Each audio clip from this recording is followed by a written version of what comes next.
Okay, on table H, this is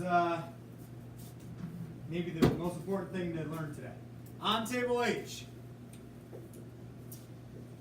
when the curved lines, and by curved lines I mean those four liquids, propanone, ethanol, water, and ethanoic acid. And remember, propanone is acetone, ethanoic acid is vinegar. Those are just the chemical terms for it, even though acetone is kind of a chemical term. Some things just have more than one name. When the curved lines cross the dotted line, and that dotted line, across the dotted line, parentheses, standard pressure, 101.3 kPa or 1 atm is standard, like the pressure in this room. When the curved lines cross the dotted line, standard pressure, the liquid boils. That's called the boiling point. Or sorry, that's called the normal boiling point. Normal, underline the word normal, boiling point. So normal boiling point, I'm going to actually circle that. Normal boiling point is what do liquids boil, at what temperature do liquids boil in this room? Well, you can go to table H and figure it out.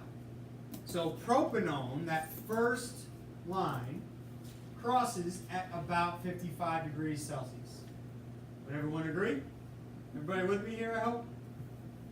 Ethanol crosses about 80. I would say it's a little bit before 80, like 79, 78.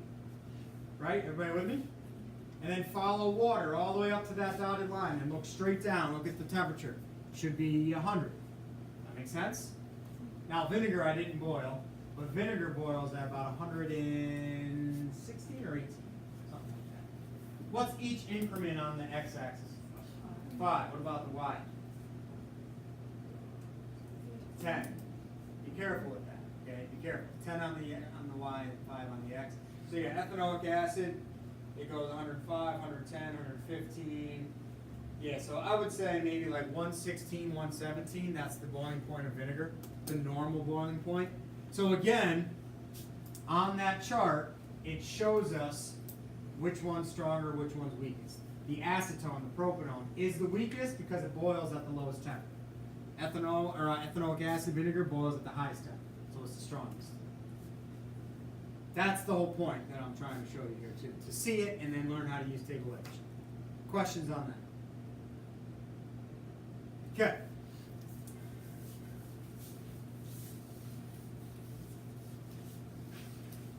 If we change the air pressure, so put your finger right on the dotted line on the y-axis. Here, you know what? Let me do this. Yeah, I don't have time to do that. I'll just do it out loud. And I got to give you the worksheet quick.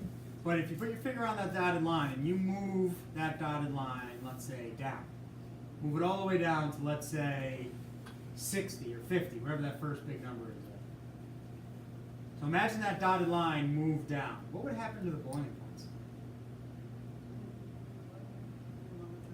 Lower, right? Those lines would all cross the dotted line at a lower temperature if you brought the dotted line down. That's what happens when you go up a mountain. You decrease air pressure. So it boils easier. Guess what water boils at on Mount Everest? It's 100 in this room. Mount Everest, it's like 60-something degrees. Water boils at 60-something degrees. Okay. If you live in Denver, your water will boil at a lower temperature than if you live in Albany. You believe me? You might not believe me, but that's true. It's because the air pressure is lower. Okay? That's where we're headed. We talk about things like that. So your homework, you're practicing using table H. I didn't fully explain it. One, I ran out of time. Two, we'll see how you do on the homework. Again, it was part of my method as well, but I wish I had 5 more minutes. So this is due tomorrow. All right. Use table H to do this worksheet. If you're a little confused, that's all right. We will learn. Yeah, tomorrow we're definitely going to be launching the projectile. Did I catch that? If you catch it, I will be very impressed. You'd be like Bruce Lee or something because it's moving.